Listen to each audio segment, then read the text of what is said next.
So like Machiavelli normally puts it, there's nobody who is self-made.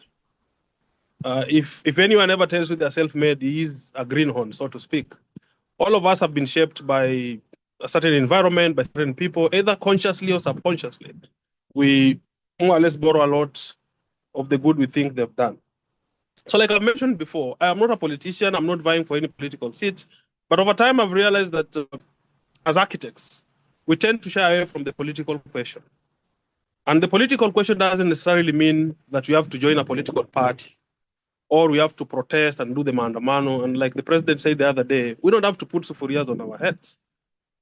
On the contrary, a political consciousness is just your understanding of your operating environment.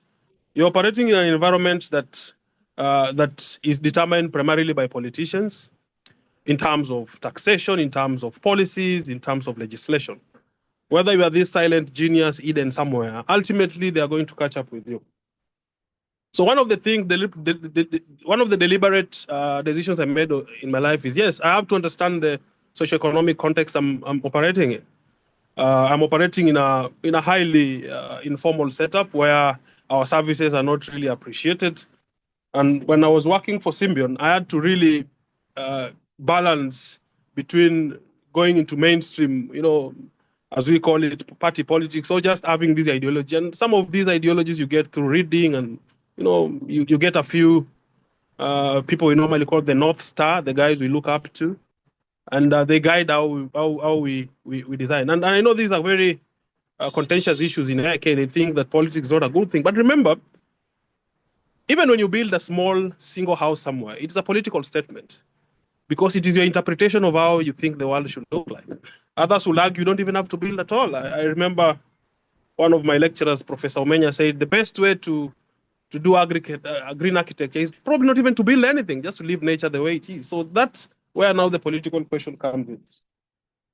So I want us to go through a journey of how the world has evolved over the years.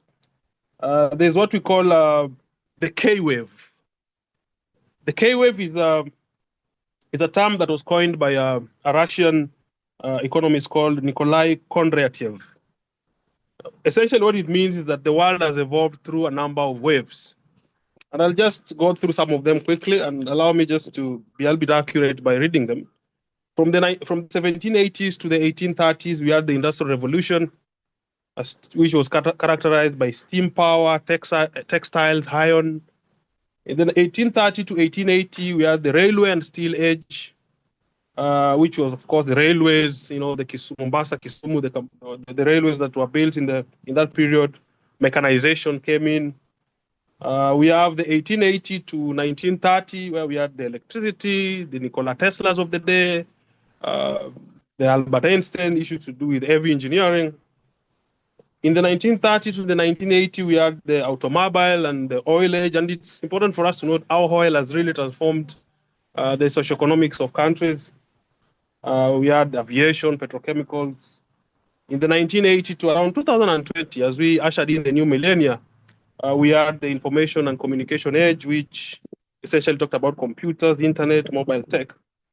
And right now, the general feeling is that the sixth wave has started and we are in the green and digital age, an age of AI, renewable energy, green architecture, biotech, circular economy. We are always trying to align with the SDGs. And of course, recent events have also showed us that we need to really think about our young people. So that brings me to a question that we really need to talk about, because this is a build-up to talk about. Countries that have aligned themselves to these waves have succeeded. You look at China, you look at India, you look at the US. Right now, the US is leading in AI. So chances are that in the foreseeable future, the US is going to be the superpower. China is trying to chase it, doing a good job. India is emerging. Actually, India now being the third biggest economy. So these are realities that shape a lot of the decisions we make as professionals. And that's why when I talk of course, design and build and this issue of mentorship, it's important, first of all, to pose this question. What is your life's blueprint as an architect or an engineer who is young?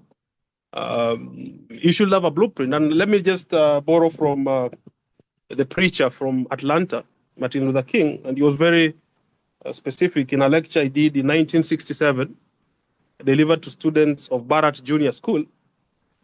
And let me quote, I want to ask you a question, and that is, what is your life's blueprint? Whenever a building is constructed, you usually have an architect who draws a blueprint. And the blueprint serves as the pattern, as the guide, and the building. And if the building is not well erected without a good blueprint, then there is a problem. Now, each one of you is in the process of building the structure of your lives. And the question is whether you have a proper, a solid, and sound blueprint.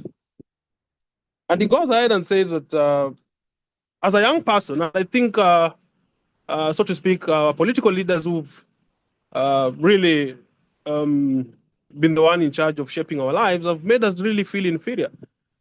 But one thing he says is that you should have a deep belief in your own dignity, your own worth, and your own somebodyness. Don't allow anybody to make you feel you are nobody. Always feel that you count, always feel that you have worth, and always feel that your life has ultimate significance. So it's important to do that. The moment you lose that sense of self-worth, then you don't have the energy and the desire to pursue excellence, because that is more or less what summarizes his speech. And just to close from this historical reference, let me also talk about someone called Ralph Waldo Emerson. He was an essayist, and there's something he said that I believe is very profound. That if a man can write a better book, or preach a better sermon, or make a better mousetrap than his neighbor, even if he builds his house in the woods, the world will make a beaten path to his door. So it's about excellence, yeah? It's about trying as much as possible to really create a path for yourself. Of course, most of the time you will not be appreciated, but if you keep on pushing, with time, the world will recognize what you're able to do. So just to extend it, some of the things that I personally believe have guided my life. When I started in Symbion, of course, I exited Symbion.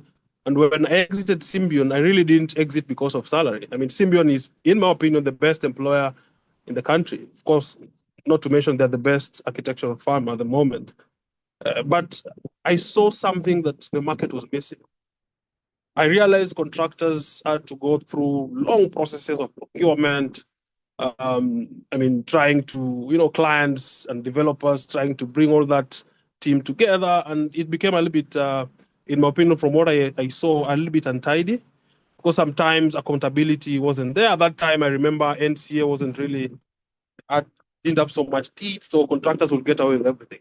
So there was a general feeling among the clients I was dealing with that they needed a situation where somebody is accountable for everything. Of course, CAP 525 and the architects practicing notes have guided architects. So architects being at the very highest level of the built environment, there was a general feeling that there was need for them to have more powers. But remember, design and build is not new. Design and build was there during the pharaohs. Most of that time, the architects were actually the builder. Actually, the term architect comes from master builder. Some of the beautiful cathedrals that we see in Europe were actually built by architects. So it is something that has been there. But from my own research, I realized after the Industrial Revolution, there was need for specialization. So a lot of these disciplines branched out. The architects specialized in project documentation and supervision. Contractors came in.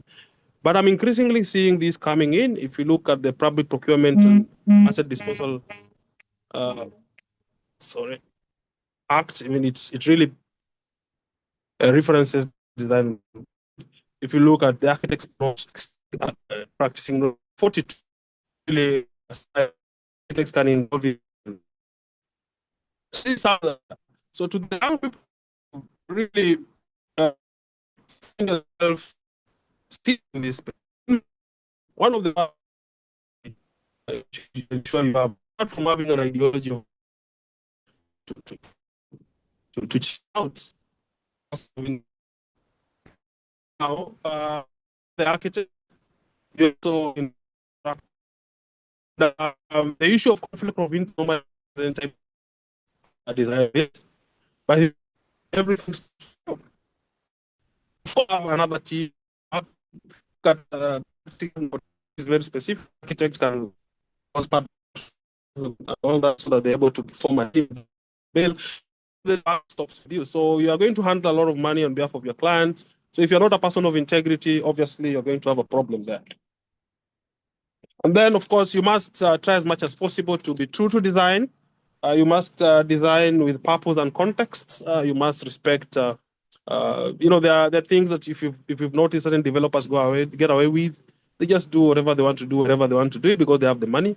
Of course, sometimes they literally go to bed with the contractor. But now, as the architect, you have an opportunity to share the process. And let me just give you a simple story. When I first started, it actually started as a problem-solving exercise. I was called to advise on a project that was supposed to be done in Lavington.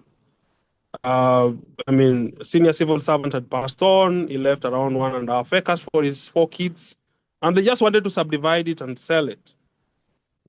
So at that time, I was doing a bit of research about design and build and alternative project finance, because let's face it, we don't have a design problem. What we have is a finance problem, not even a legislative problem, because we have some of the best laws. We have an enforcement issue. We have issues to do with, for instance, county governments not really doing the right thing. So when I approached this family, they told me, Dan, help us subdivide this land so that all of these guys can sell. So the question I asked them is, these guys are not employed.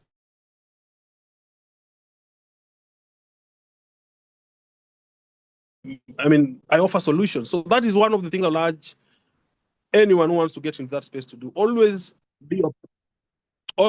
be obsessed in looking for solutions, because these are the things that are going to ensure that you get a lot of developers. Of course, over time, you have to also, choose the type of developers you work for. This journey has not been that clean. Most of the time when people talk about where they've come from, they always paint a picture of everything being smooth. I've had sometimes to not really abandon, but just recuse myself from projects because, like I've mentioned, if you do not have a philosophy that guides your life, if you don't have a value system that guides your life, you will fall for anything. So sometimes because of the misalignment of the value systems that I have and the developers, I have had to recuse myself, because you have developers sometimes who come with requests that are unprofessional. Sometimes they don't pay you on time. They don't really give you the due respect you deserve. And that's why I talked about the issue of self-worth.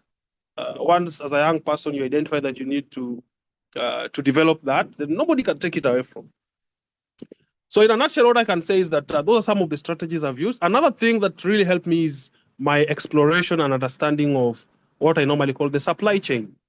Because I realized buildings and construction is becoming expensive. And most of the time when I get clients, on top of the list is not a design problem.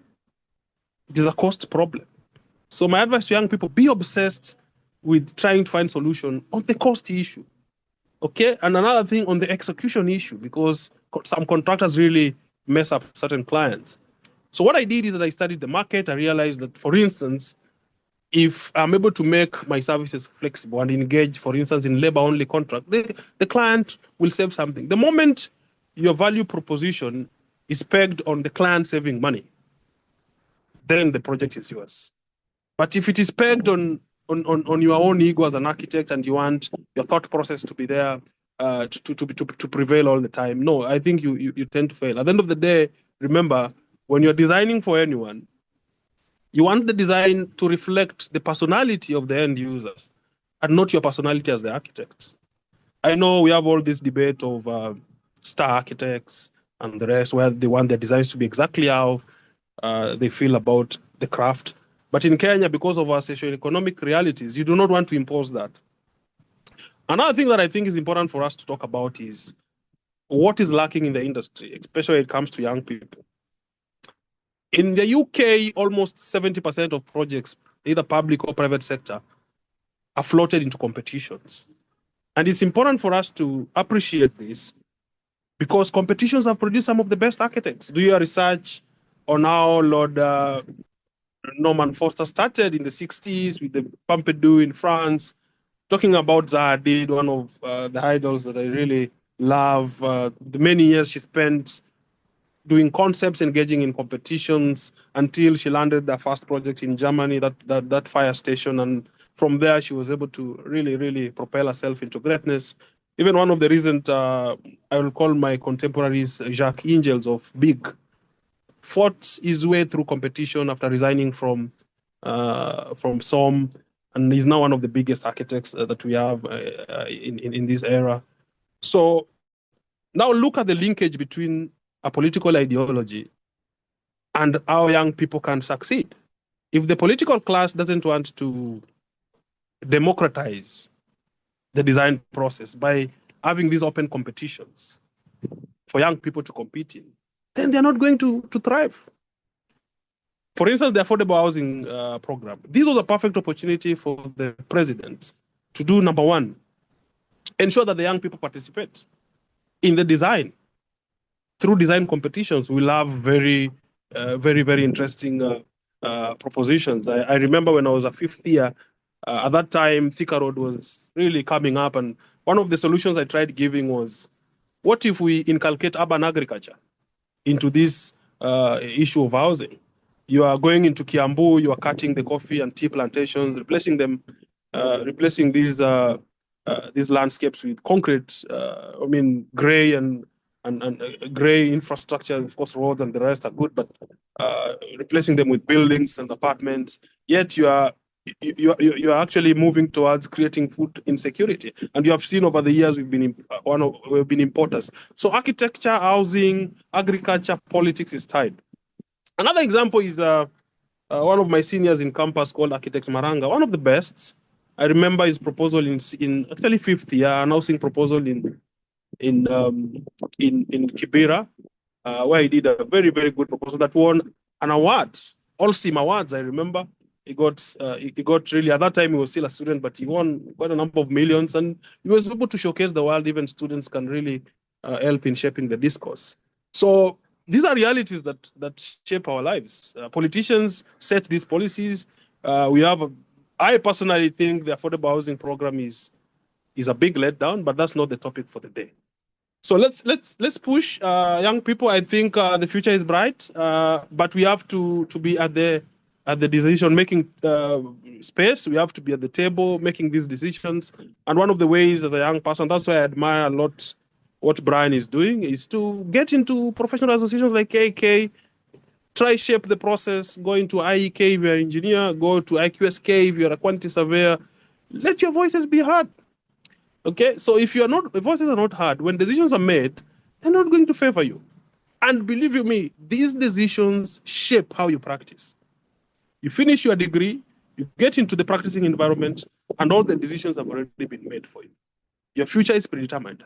Let me give you another example. Why is it that we are losing a lot of our very bright graduates to countries like the US, like say China, like Germany? It's because of the attraction that these countries have put in terms of having an ideology that really promotes young people to be the best they can be. In America, we have the American dream. In India, of course, you have that really struggle to really be at the very best. In Germany, there is efficiency and there is merit that pays. It's because these countries deliberately aligned themselves with the 6 waves, what we call the K waves. And they're able to know and smell coffee and really align their ideologies to ensure that the young people are able to thrive. Africa has one of the youngest populations in the world. In Kenya, for instance, our median age is around 19, 20. In countries like the US, it's around 38. In Germany, it's even almost 60. So they may not face the same socioeconomic challenges we are facing. Now in Africa and in Kenya in specific, we are facing problems with the young people. What Dr. Kipngetich calls gentrification. We have an educated group of young people who are not able to access opportunities. And if you look at it kindly, it's the architecture of the policies that we have made it very hard for young people to access even these tenders that they are promising us. The other day, you saw the engineers go to the streets for the first time. It's because they have realized, I mean, 10,000 engineers or even more are not employed. We are having, yes, we appreciate that we are living in a global village, and we will welcome people from other parts of the world to be able to help us build this country. But we also have to promote local talent. We have to ensure that the locals are able to be given an opportunity to express themselves. And what better way to express themselves than coming up with buildings that really reflect our culture, that respond to our social and economic realities, that more or less gives us a sense of place. So that's what I'll really share. Another thing that I can talk about is the challenges of design and build. I don't want to really talk much about them because some of them are really things that I don't want to meddle so much on because they're things I'm working on. But one of the biggest challenges that I've faced in design and build is remember now the buck stops with you. You are the key decision maker. Balancing the realities between your design thinking and, like I've mentioned, you have to really incorporate the client's comments or wishes, or what we normally call the wish list. By the end of the day, reconciling those three worlds, what you believe as an architect is right, the realities on the ground in terms of economics, and the client's wish lists normally creates conflict. So when these conflicts arise, especially if the contractor is on your side and the other team is on your side, putting yourself in the shoes where objectivity is there becomes a little bit of a challenge. And that is why now integrity comes in. If you are an architect or a professional who withholds professional ethics, and you understand that now you have even a higher duty of care to take care of, then those are things that you'll be able to sort. Another thing is, of course, some disturbances from politicians and the rest. We've had, like in Mombasa and in Coast, some of the quarries being closed and some politicians demanding something here and there. And, it's really made the cost of materials like aggregate and sand go up. We've had, cost of cement go up. And recently, one of my colleagues was sharing another thing. You sign contracts when maybe the dollar was in a certain level, and then now it drops. Now, as an architect, you are no longer seated at the back, writing letters to contractors, demanding some explanation. You are now the person who is supposed to give the explanations. So you cannot write a letter to yourself. And that is why integrity is key when you are doing design and build. So the long and the short is identify a gap as a young person, but remember, work on developing an ideology. I want to stress this point. If you do not have an ideology, you will not understand the operating environment you are in. So thank you so much, Architect Madenge, and I'm looking forward to the questions now.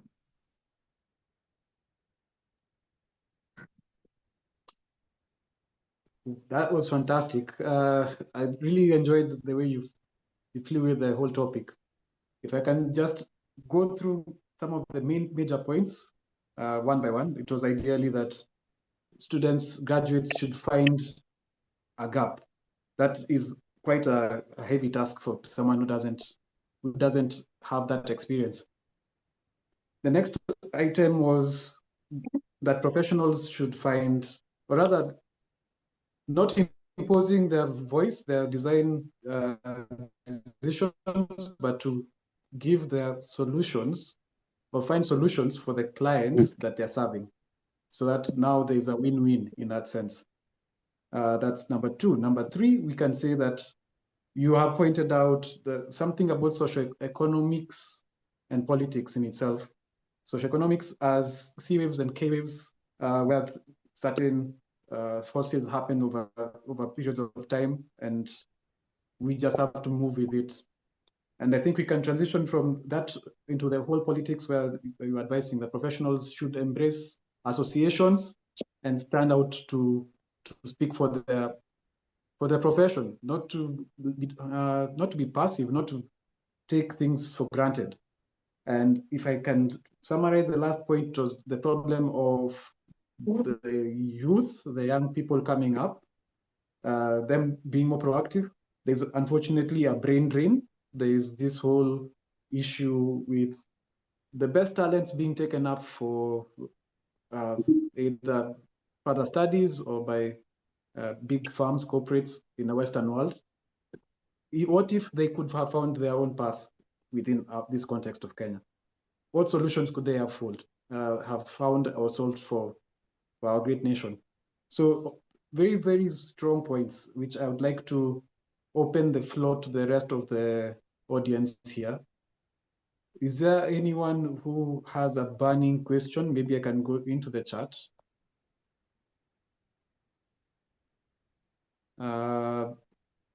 Feel free, you can open up the chat. We will let guys share the questions so that we can ask the architect chair of AAK Coastal Branch. Would like to also start as just a simple back and forth with Duncan, if you're still on board. Can you hear me, Duncan? Yes, I can hear you Architect? clearly. Yes. Great. Well, let me wait for the chats to come in. The questions will be popping up, but let's just talk casually for about 10 minutes as guys think about all the things we've talked about. Ideally, I've had and actually resonated with the topic of let's call it the brain drain. There's a lot of people who go abroad, and obviously there's greener pastures there. Let's not fool ourselves.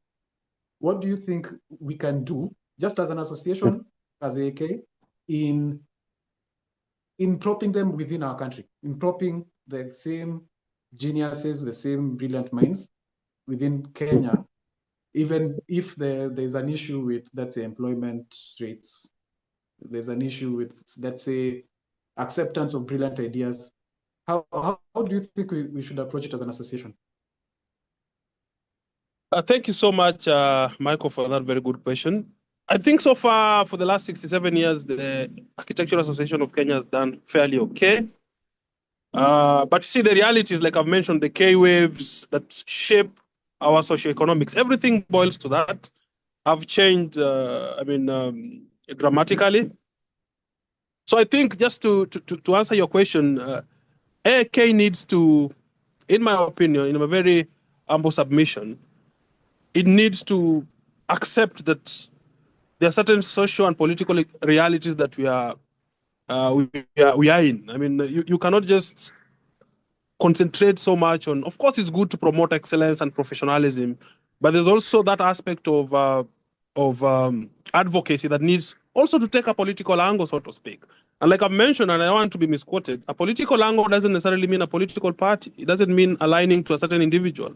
It means that we sensitize the young people that see AK where it sits, it cannot give all these young people jobs.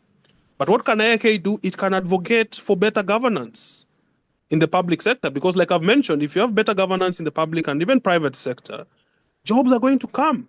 If we respond, for instance, very strongly to the finance bills, if we respond very strongly to, certain politicians making certain statements, and I've seen it happening. Of course, I've seen the president of AK, Architect Arabu, somebody I really respect, really, talking about this and how the built environment is not being done by professionals. But we need to take it to a step further by clearly having a position. Like, for instance, as we speak, we do not have an official position on the affordable housing program. And this is a very contentious issue. Why is it, in my opinion, one of the biggest, if I may just use this term, existential threat to practitioners in the built environment? Let me give you the figures. We are talking about a consortia being paid 2.5%. If you are paying a consortia 2.5% that consists of architects, quantity surveyors, engineers, around 5 professionals, this is something that is not sustainable. The architect eventually gets around, I was made to believe, 0.99%, because even in the 2.5%, 10% is surrendered to original design architects, guys who developed the prototype. Now you have a situation where, if you look at the term of reference that was developed for this affordable housing program, you're having a situation where the tendering process was put above detailed design and projection. All of us know that if you do that, you're going to have massive variations on site. But the long and the short is, if you underpay a consultant, and AIK needs to be really vocal on this, and we need to come out strongly. And I'm happy that AIK has decided to form an audit committee that is going to look into this affordable housing issue, and we are going to, of course, engage our members on this. So we need to even take it to a notch higher. We need to litigate if need be. We need to be enjoined in suits. We need to be seen that we have taken our fight to another level, and that's the only way we're going to get create jobs for our young people who are graduating, and of course, hopefully prevent them from going to other countries to look for better opportunities. But like I've mentioned, the reason why people are attracted to other countries is because these countries have created not only a conducive environment, but they have an ideology. They have a political ideology, so to speak. Like in the US, I've mentioned, there's the American dream. So you are this sharp architect who's graduated from JKUAT or Nairobi University, and you feel that Kenya doesn't appreciate you. The first place you'll think of going is abroad. Why? Subconsciously, you don't know the reason why Kenya doesn't attract is because, number one, you don't have a political ideology, which means you end up not making right decisions when you're choosing these leaders. We have had an opportunity to choose leaders, but we don't choose the best of us. We choose the worst. And the worst that we choose end up shaping these decisions that ultimately affect us.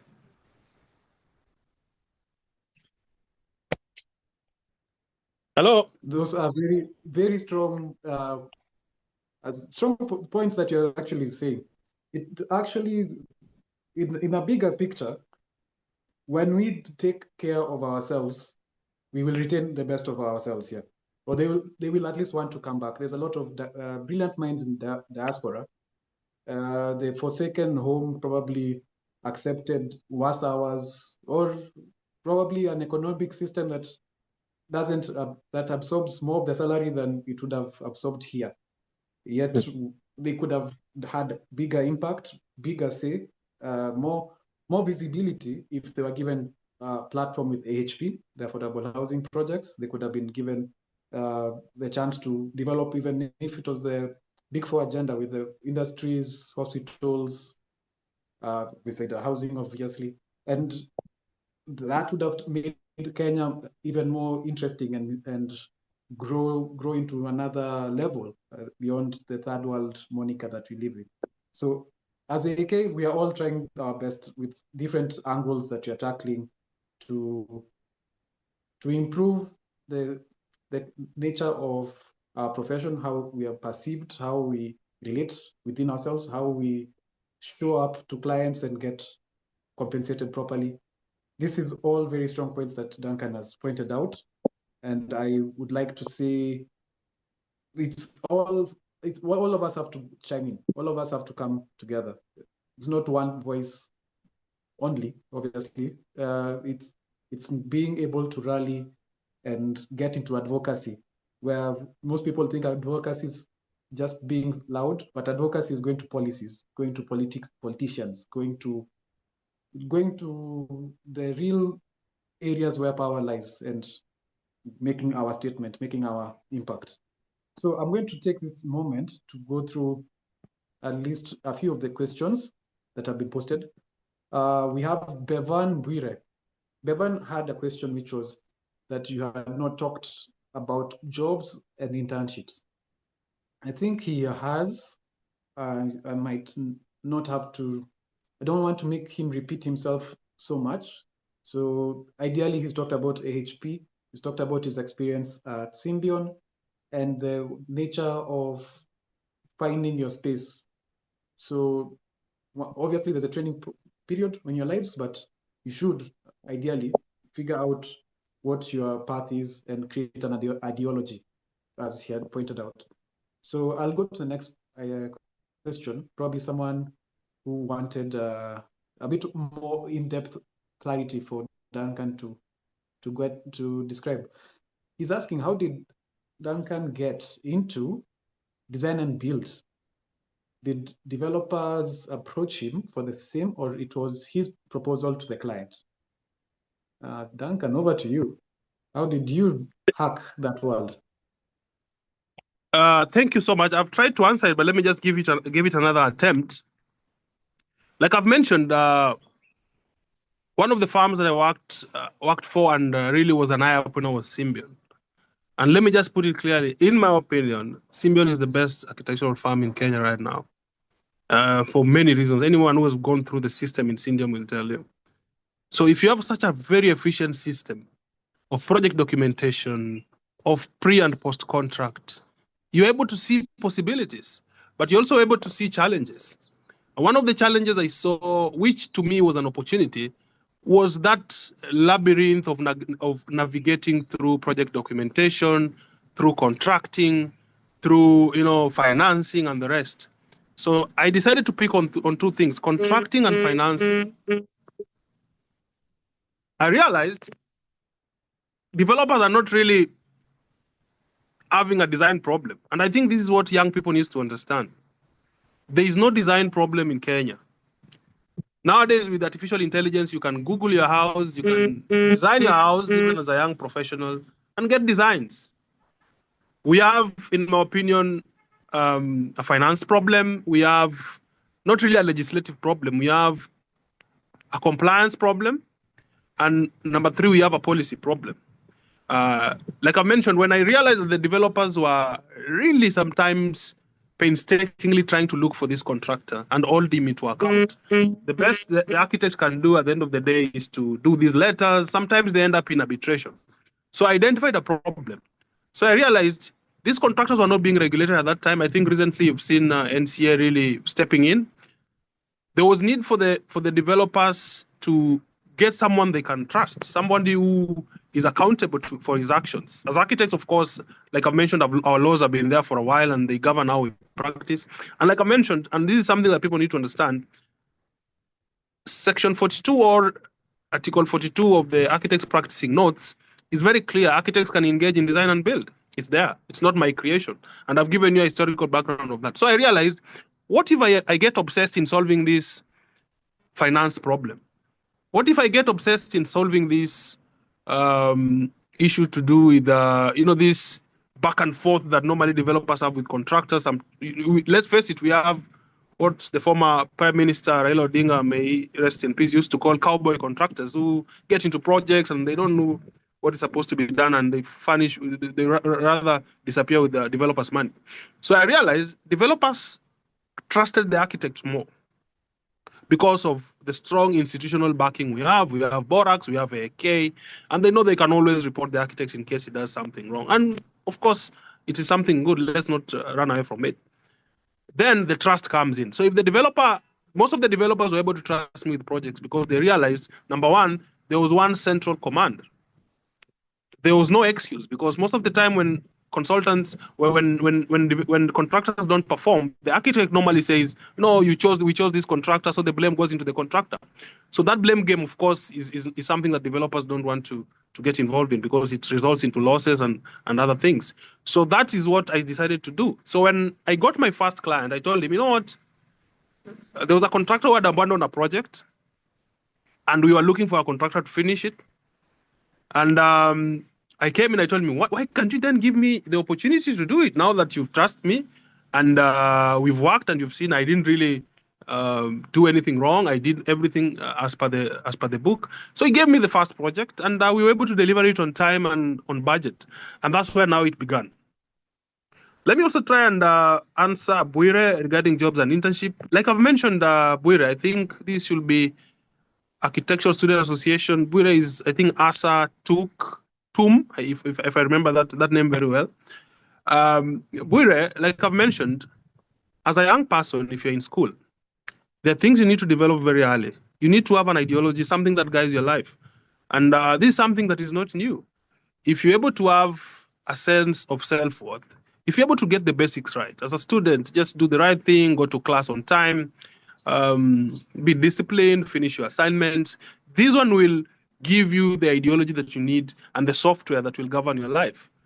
So the jobs that are not there at the moment is because the way the system has been designed and the leaders that we end up choosing, we choose bad leaders because we think they align with our ideologies. So these leaders end up making bad decisions, and these decisions have a ripple effect on the availability of these jobs.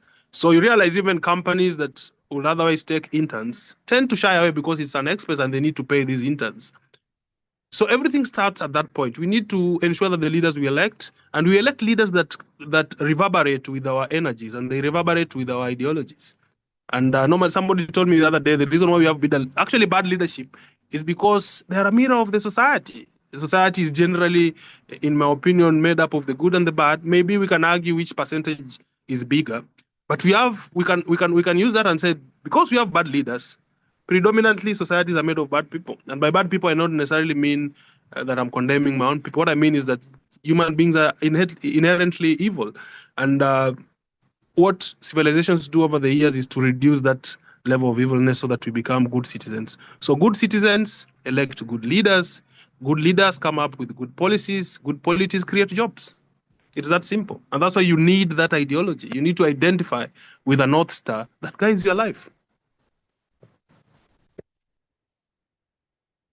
Hello. Fantastic. The nature of the industry is that we are in a service industry, and you have pointed out all the shortcomings that happen in a service industry. This is intense. You have, as you said, problems in the approval system, problems in the financing of the projects, and also problems with the contractors' quality or their integrity. So as an architect, you shouldn't add on to these problems into the built environment, because that's how we all stumble and then start blaming each other. Otherwise, we won't move or create any solutions. The idea is to transcend and win people's trust. I had that as a major thing, being able to maintain trust between everyone. Obviously, on the job market, don't be shy of opportunities. They're always there. There are so many ways an architect can practice, which Duncan has been able to express his own experiences. I'm going to go back to the questions. I will pick it up from Fidel Odak. Fidel says, thank you, architect, for your very insightful remarks. How do we practice with integrity in an industry which seems to be run by the very vice of corruption, big word, that we are trying to avoid? Secondly, how do we manage the workload involved in a design and build contract? Well, there are plenty of questions, so let me break them down individually. So how do we manage the workload involved in design and build contracts? Is it Fidel? Is it the same Fidel? Yeah, Fidel Odak.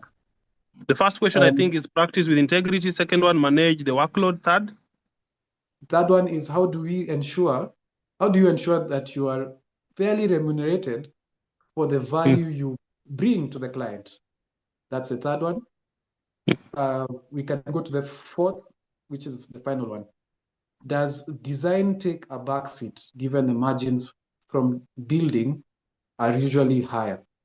Basically, come again. Design, the last one is about the how to value design versus how to value the building itself. Should he turn into a contractor? I think is the other way of asking it. How do you value the design and the construction bit of design and build? Yeah, should design take a backseat given the margins, given the markups that you find in building? Okay, that's a good one. So yeah, so let me start. You can take it on. Thank you. Thank you so much once again, Michael. Let me start with the first question. How do you practice with integrity? Like I've mentioned, it's integrity. You cannot be the only person with integrity in a room and survive. You are a product of your environment. And that's why I've said it will take a little bit of time so that we inculcate the culture of integrity. But there's one thing I know, and this one has really shaped my life. If you're a person of integrity, it may take time and you'll make a little bit of, you'll make a number of enemies here and there. But at the end of the day, somebody will identify you. And like I've mentioned, and let me just once more read that famous quote by the essayist so that I'm able to push this point home.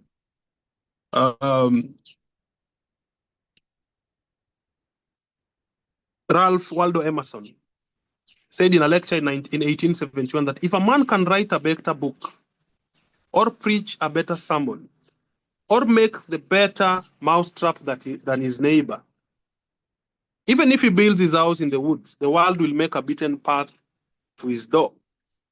which means you will struggle with integrity maybe as a loner. It will take time and you'll be misunderstood and you'll be seen as a rebel.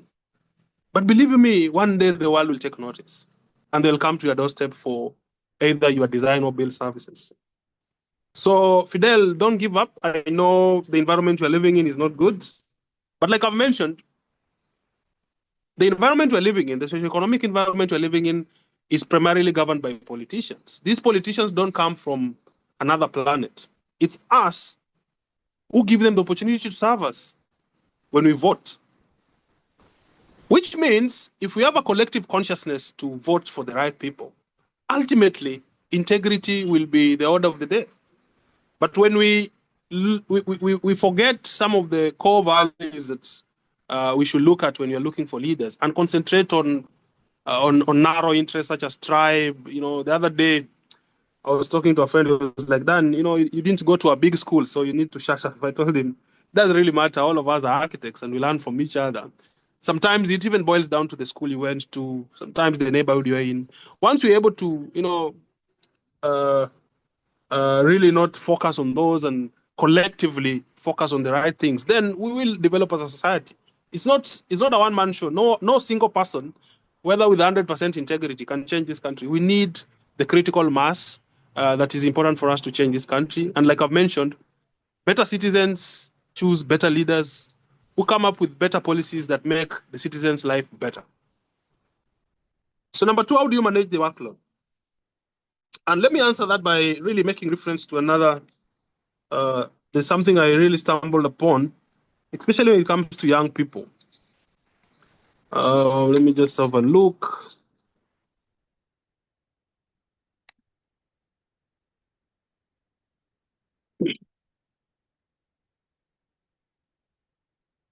It's about working with teams.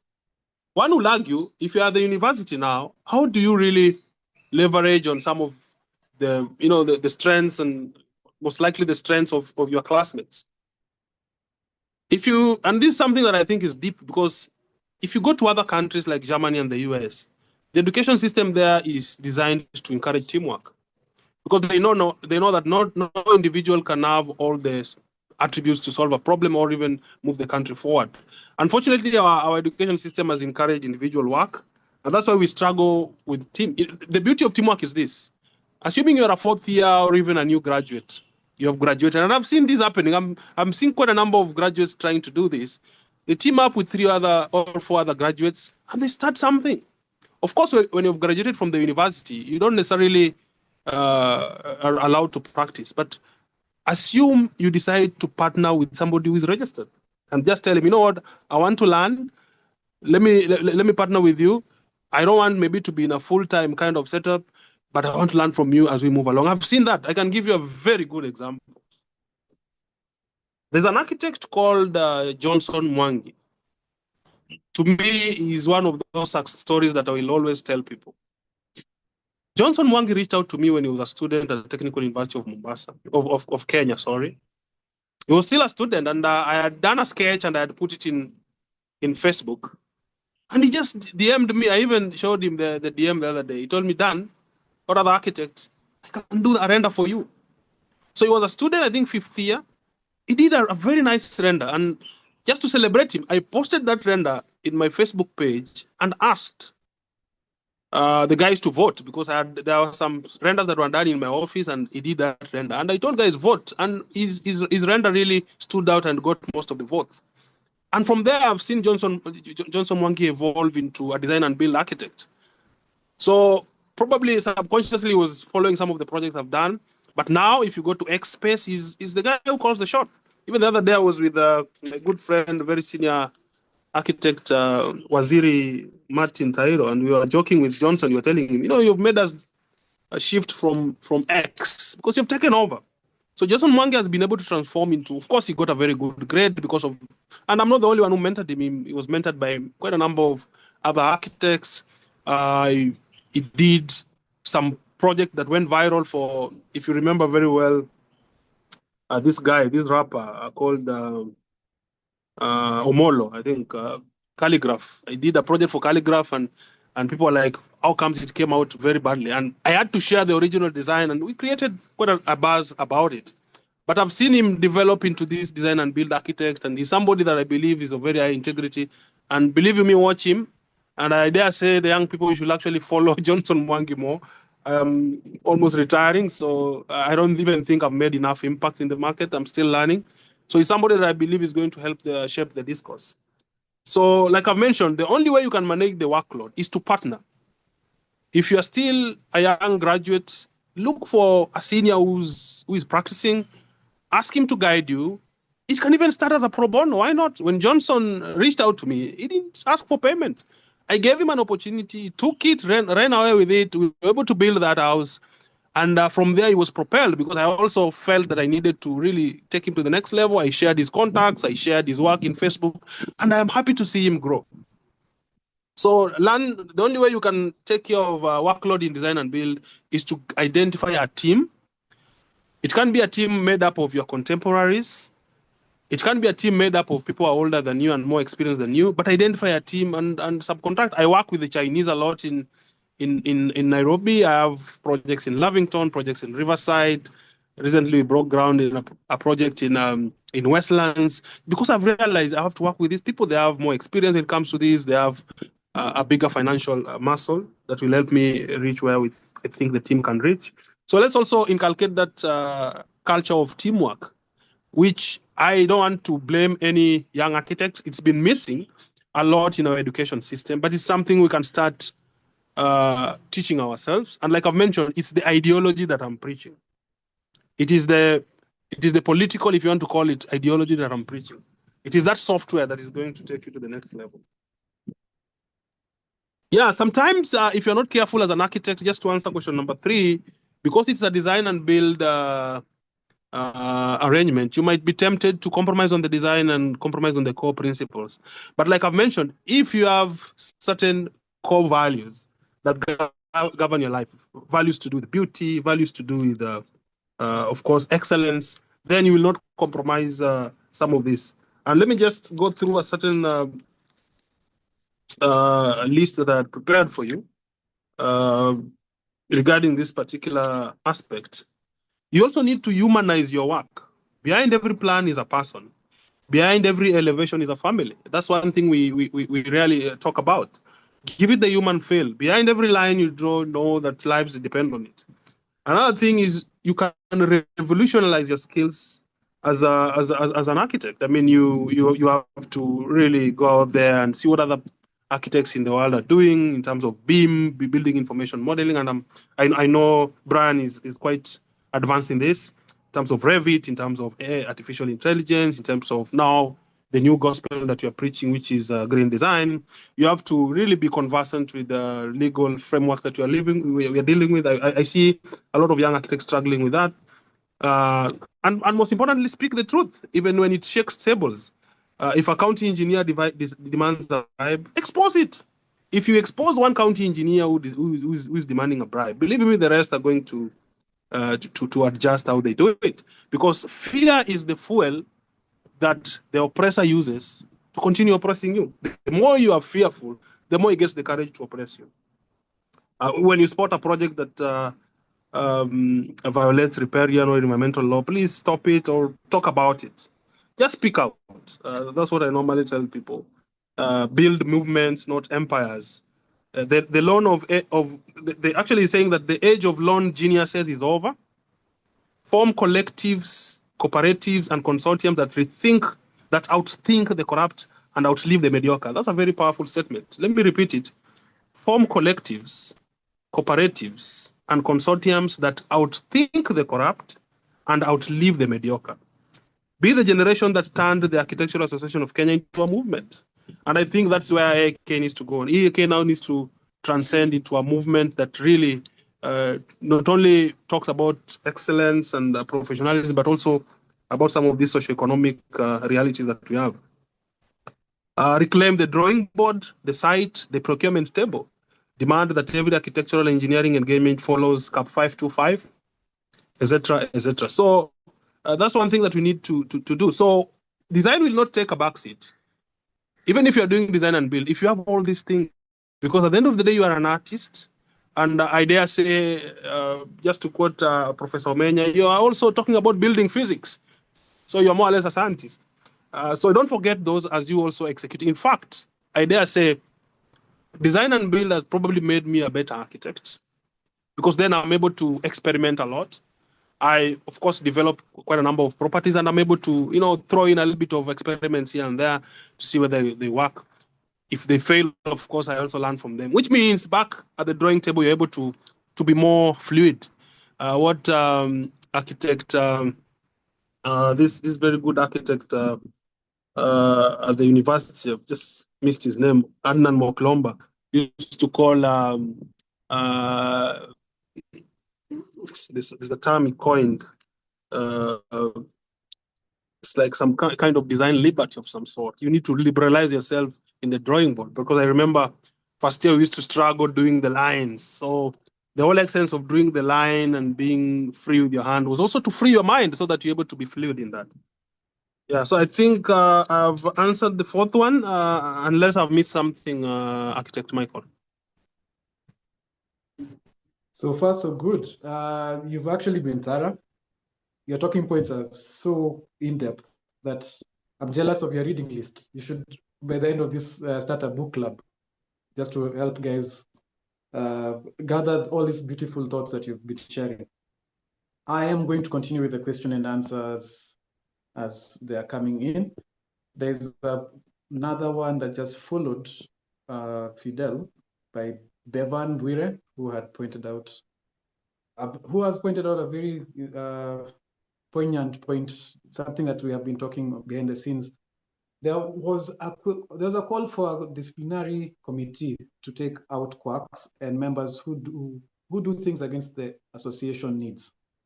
I have seen the implementation and I'm happy, but what worried me is that how will they make sure it creates jobs for young architects and do not not increase projects for the big companies? Come again, please. Can you come again? Who's the author of that question? The author of the question is Bevan Bwire. Bevan, spelling? Bevan, B-E-V-A-N. Bwire. Bevan, the question is?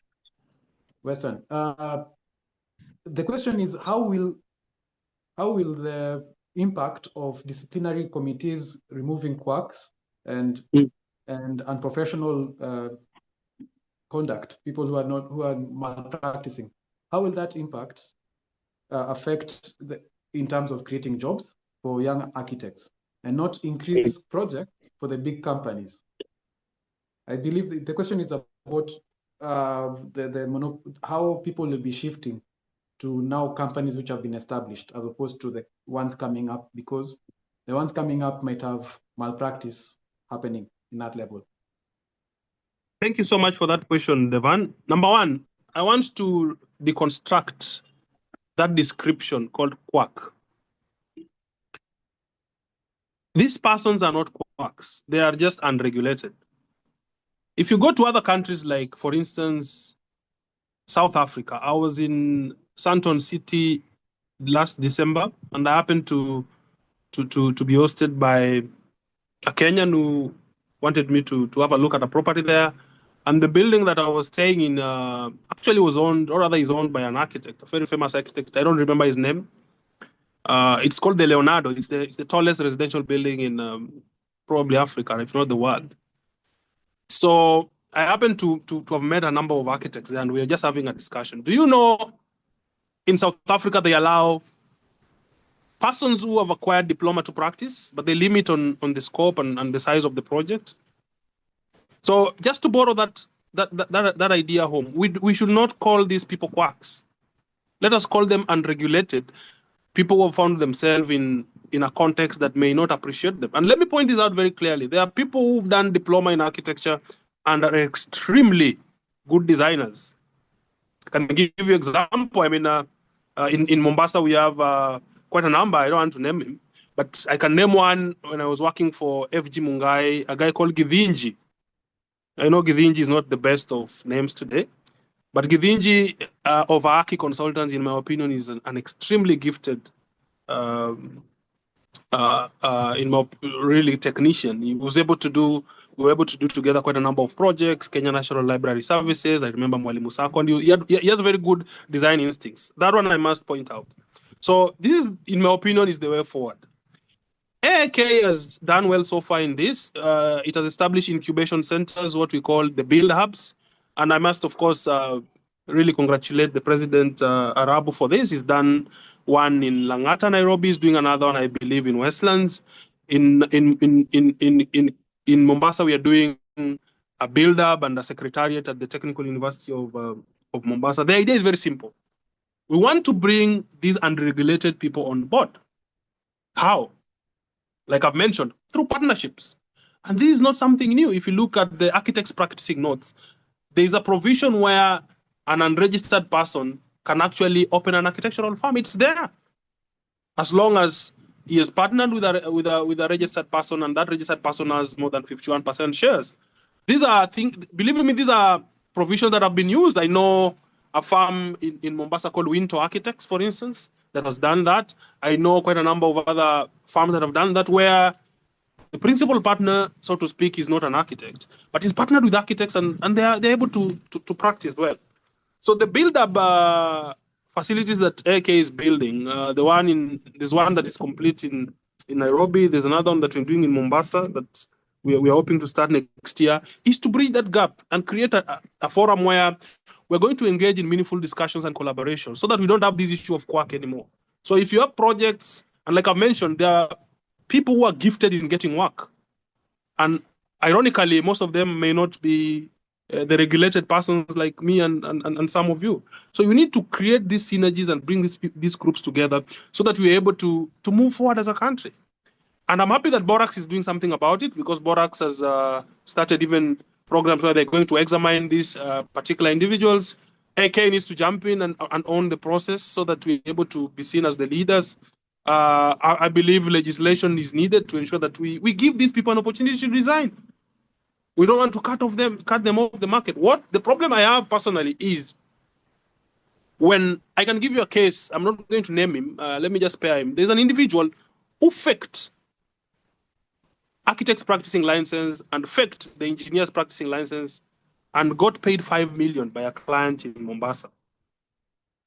The client was a lady client, a lawyer. She could see the inconsistencies in the deliverables. So she called us, and we were able to team up with the DCI. And I'm happy that Borax stepped in and helped us. I'm also happy that engineer EBK stepped in and helped us. And we were able to build a case against this gentleman. But before even going to court, I told some of the guys, if you're able to bring this guy on board and mentor him and give him an opportunity to practice within the law, that would be a better solution than having him go to court. Unfortunately, the guy was stubborn and he wasn't able to cooperate with us. So, as is usual, we had to leave that for the very able courts to decide. And right now, I'm actually one of the witnesses in his case, and I will probably just give an opinion on how we can rehabilitate that particular individual into our society and also contribute in building this nation. We don't need experts or people who are skilled in jails. We need them out here to help build our country. So just to also explain on the issue of the big firms, whether they'll benefit from the disciplinary committee, I don't think so. In fact, it will bring sanity. If you've been following the news, some of the perpetrators of unprofessionality are some of these big firms. I don't want to name them. Some of them, I remember there was a project by DSTV where a very senior architect was actually lied, committed perjury in court regarding some reports, some engineering report. So these big firms are going to be affected more, because, like the Bible says, the more responsibilities you have, the more accountability is expected from you. But I believe it's also going to open opportunities for young people, because then, like I've mentioned, if the design space is liberalized and we have these architectural competitions, like what we did in Mombasa when we were doing the AIK build-up at Technical University of Mombasa, is to float a design competition for the young people. So this needs to be reverberated across private and public sector so that young people are able to get in. So I think also the disciplinary committee can be given the powers to ensure that there is fairness. If a competition has been won by somebody and somebody feels that there was a breach, they can report there. And of course, we have other avenues to report so that we're able to to build a culture of competitiveness and open opportunities for the young people.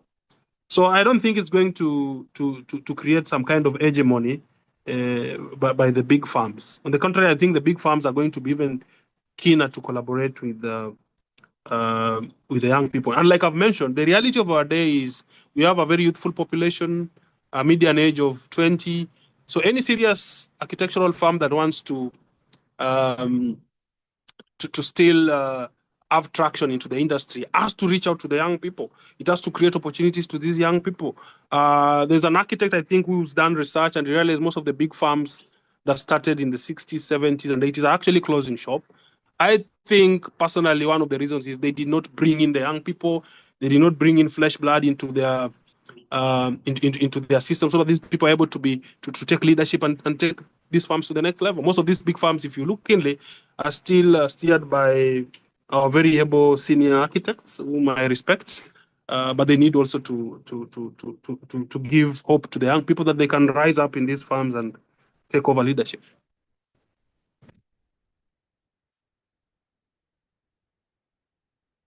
Hello. Yeah. Hi. These were very good points. Like, for just to add on top of what the you mentioned in terms of quirks. Can you please? You're not audible. Can you please? In Kenya. Yes. I'm not able to hear you clearly. If you're able to just, now I can hear you, but just if you're able to just ongeza sauti kidogo. Ninaongeza hapo na shida. I can be booming. So I was saying it is well stated that we are doing our best in the AK to make everyone participate in the right lane in the best way, because the lack of regulation has been a contributor to the informal sector or the informal buildings that are coming up. So being able to assimilate everyone from technicians, making them recognized, that's very important to making the built environment also thrive. The Architects chapter has been advocating for them, and we have been following up Borax with the progress they are making in onboarding the technician level examinations, which should be starting next year.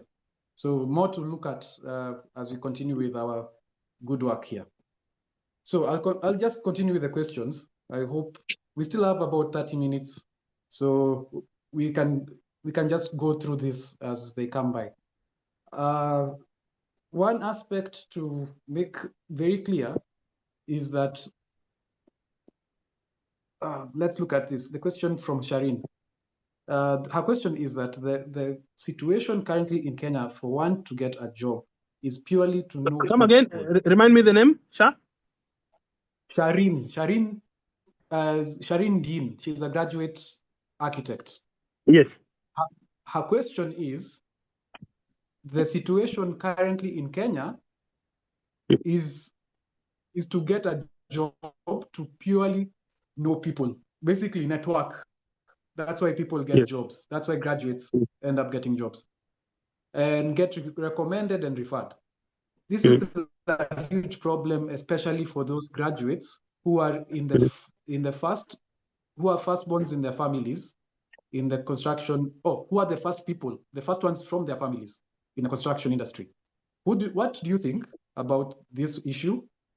Or is there anything that can be done for graduates to actually go at employment without knowing people, without networking? Thank you so much, Charlene, for this question. Believe me, thank you so much, Charlene, for that question. Of course, thank you, Michael, for this forum once more.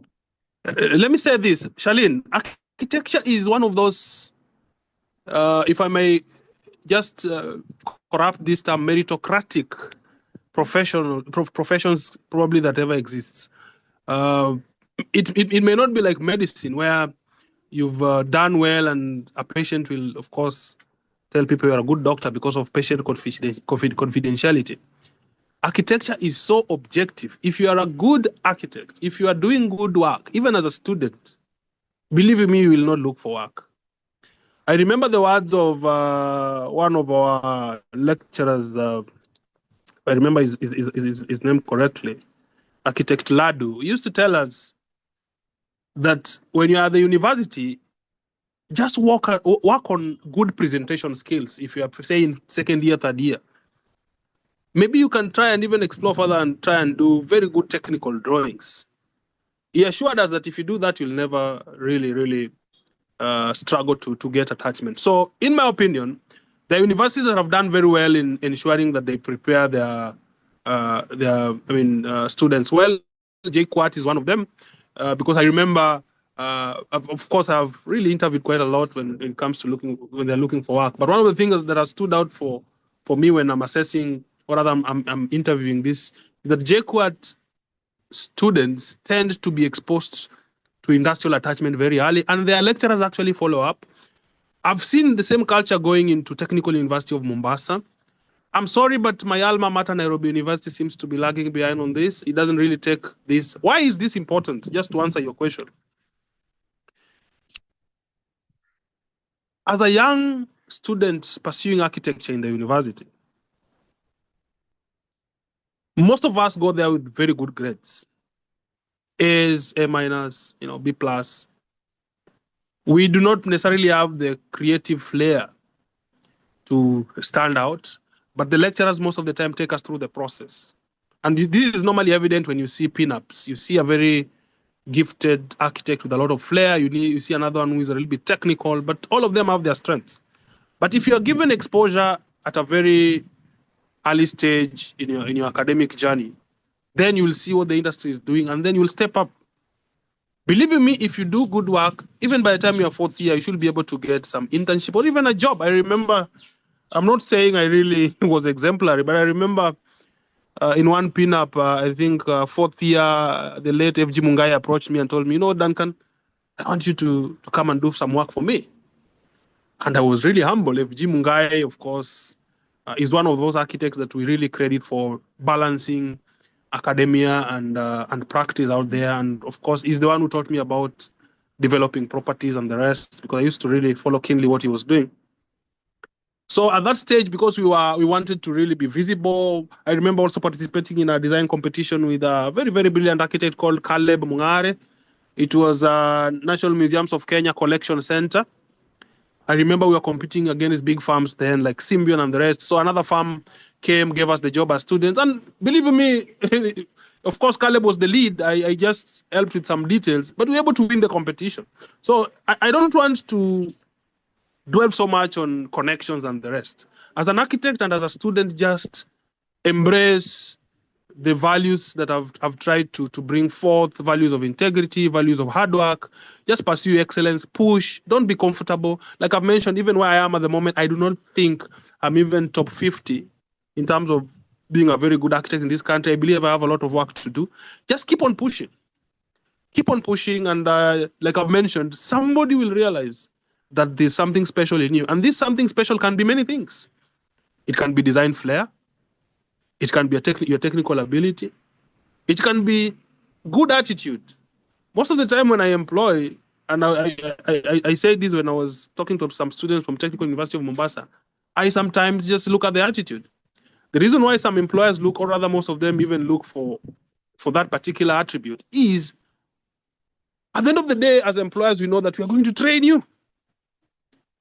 We know getting a Messi is almost impossible. We're not going to get a Messi who is going to come into our farm and really turn everything around. Chances are 99% of the graduates will have to be trained in these farms. So you may not have the best design flair, you may not have the best design technical ability, but if you have a good teachable attitude, believe me, you'll get the job. So just to reinforce this point, work hard, Charlene. Identify your strength and weakness. Work more on your weaknesses. Identify something that you believe you can stand out for, and let it be seen. Be visible. Post that design in social media. Get the critique. It will help you grow. Critique is the fuel that really governs our creativity as architects. So I think that's what I can really stress upon when it comes to this point of connection. Just push it from as early as possible. Somebody will see something in you. It can be many things. Well stated. Yeah, there's two ways though.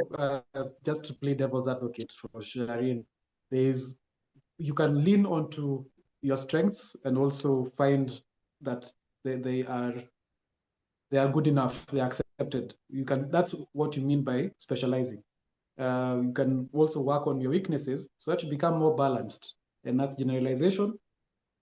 Both cases have their wins and their failures, the successes and the failures.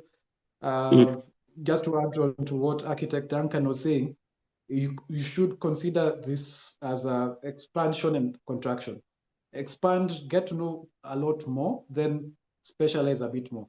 You will figure out what exactly works with your life by reading widely. As you can tell, even Architect Duncan is quite vast with socioeconomics. These aren't things that were strengths in the beginning. I don't know, everyone picks up things differently, but he has a way of general knowledge, things that are beyond just architecture. So expand, then zone in on the things that you are really passionate about. We'll continue. Just to add something on this point, I can point out one of the discussants in the next episode, that is Architect Gurumukh Panesa. I've known him for quite a while, and one of the things that stood out, I remember very early when he was still in school, was his ability to sketch very well and do extremely good and photorealistic visualizations. And I remember when he was in probably third or fourth year, he was able to work for some of the biggest firms. You can imagine a firm like Planning System, when Jim Archer was there calling Guru to do for them some work. And I know Michael has worked for Planning System. You can probably remember that. So these are things that it's possible. You don't need connection. I don't think Gurumukh Panesa needed connection to land some of the biggest projects. He's done extremely good projects. The Microsoft, do you know, he's the only probably architect in Africa whose project has received lead platinum. And you can imagine big firms like South Africa have never done that. So the sky is the limit as long as you are obsessed with excellence. And like one of my friends said the other day, when you are past 30, you are the connection, you are the background. You know, you don't have to come from a rich background in your past 30. At past 30, I dare say even past 25, you are the background now that you should lean on to propel yourself to greatness. Continue. Yeah, my apologies for cutting you short. We are almost winding up. The whole question sessions, we are going to slow it off or cut it off, since we are almost coming close to our end of time. We wanted to finish by 5 o'clock. What I will do, I see there are 6 questions, and I'll ask Duncan to try condense the answers into 2 minutes. Yeah, I will. Let me just note them down here. So I'm just going to fast track, talk about the basic gist of each question. Peter Mbocha, he asks, please give us a small description of how to go about the tender processes, considering you are the lead consultant and also the contractor. So how does a design and build company do tendering? Also, do you handle the projects directly as the MC, or most of the works go out as subcontracts? That's one. Let me just say 2, and then you can continue. 2, because there's the tender process and there's the subcontracting. That is 2. Yes. Let me give you a second person, and then you can answer for both people. Second person is Dennis Mwangi. Dennis. Yes, Dennis I've got it. So, yes. Dennis Mwangi is asking, in terms of policies and general stigma, regardless of one's sense of self-worth, where does the AAK or you as a person place people who haven't become architects? So that is diploma holders, technicians, basically, certificate holders, unlicensed degree holders. Where do you think they lie on the spectrum on everything architecture and probably design and build? So that's the third question. The fourth one?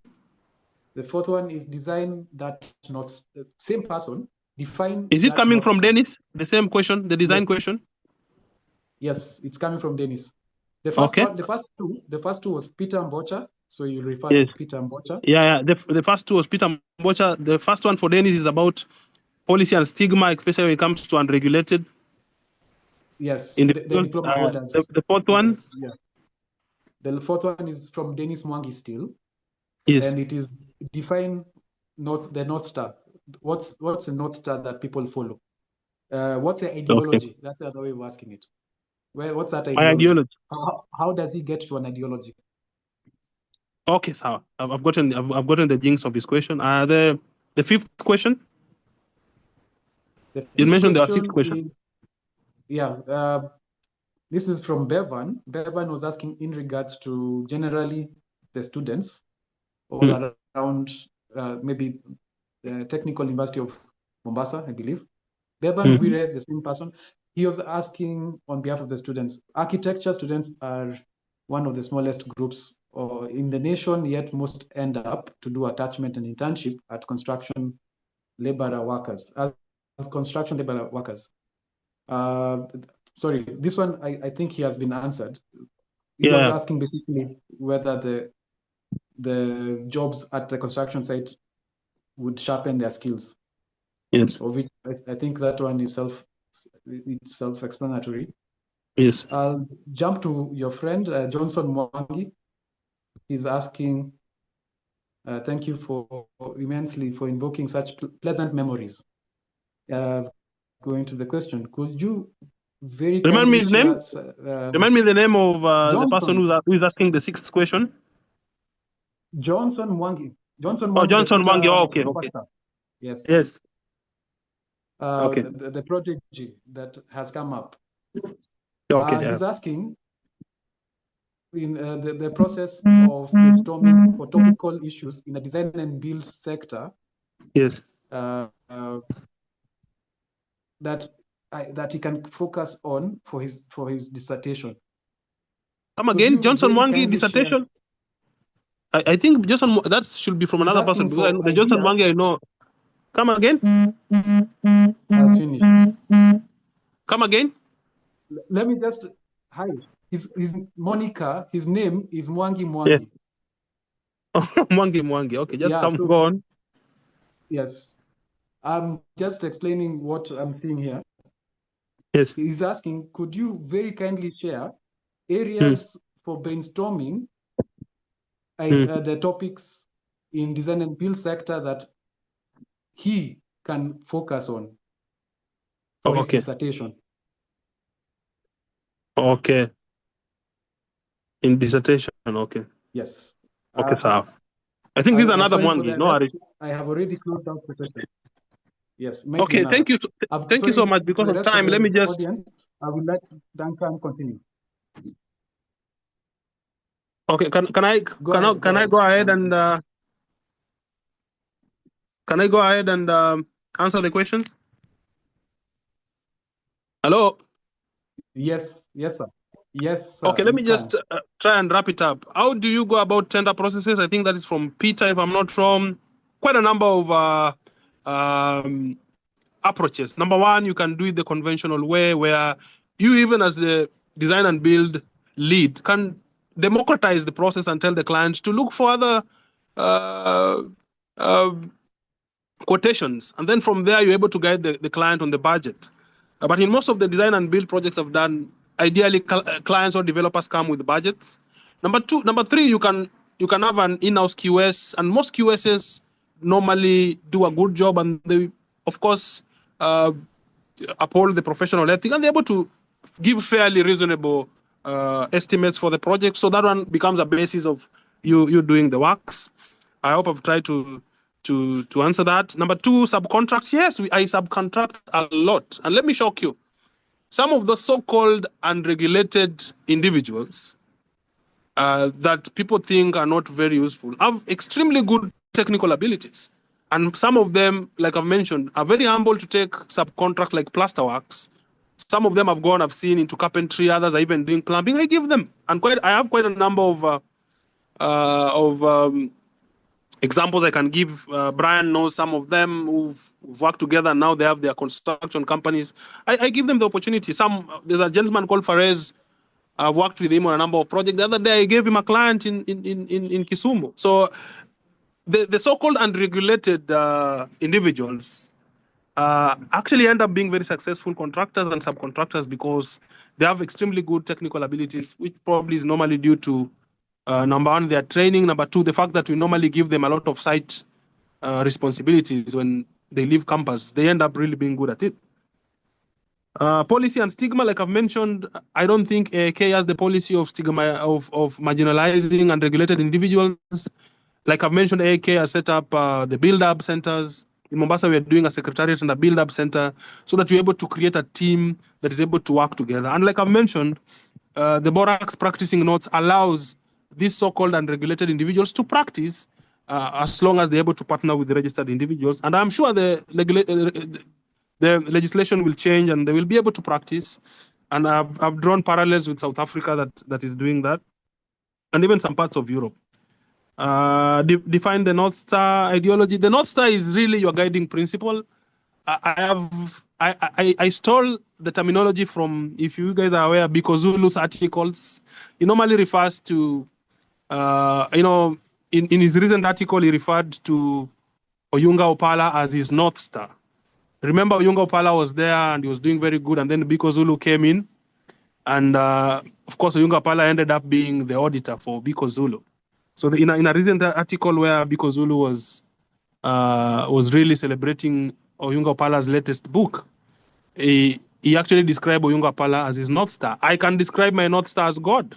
The greatest inspiration I get is from God, because he's able to show me and humble me with all his strength that I still have a long way to go. That is what shapes my ideology. That's why if you come to my office, I think some of you who come will realize my company motto is God is good. And I've written it somewhere in the reception. Bevan talked about, of course, that one was answered. Just to wrap it up, Mwangi is doing a master's thesis, I'm made aware. One of the areas that I think, in my opinion, you can focus on as regards to design and build is, for instance, to deconstruct this whole notion of conflict of interest. You can try and brainstorm on possibilities of putting and strengthening this whole design and build setup, because it's still a turnkey setup, to be able to have robust checks and balances. Because most of the projects I've gotten into and proposed design and build for clients, the first question that comes in is, how are you managing conflict of interest? And I normally tell them, it's an integrity question. You can have a conventional project with contractors, competitively sourced, but you still have situations where these projects don't end up well. So it has nothing to do with the procurement method. At the end of the day, it has a lot to do with the integrity of a person. Whether Mwangi is able to empirically come up with an hypothesis regarding this question, or even better ones, because I believe he's far much sharper than me in this, that is a question that I think I'll leave to him.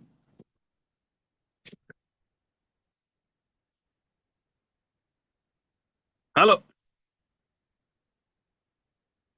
That's great to hear, and I think we have now come to the end of the session.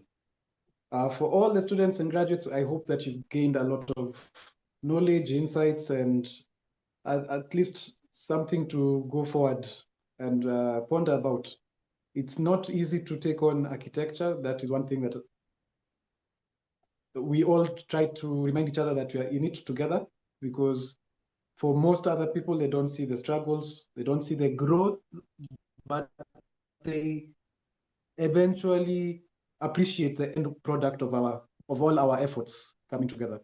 So I would like to take the time to thank Architect Duncan. I can tell that you have been an inspiration today. You've made a huge impact, and that we will invite you in future as the Architects chapter so that we can collaborate and make an impact, make the whole construction industry revive into what architecture used to be, or at least make us be visible in the international map. So with that said, see you next time, guys. Next week, Wednesday, 12th November.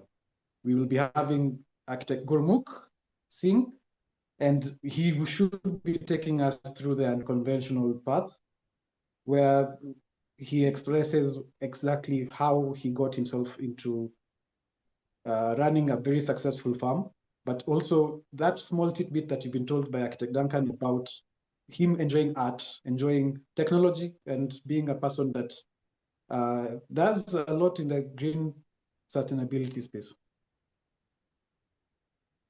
So Okay, thank you Foster has been thank you so shared. much for having me, Architect Michael. And like I've mentioned, I'm very proud of your many achievements, and congratulations for the work you're doing for the AK Architects chapter.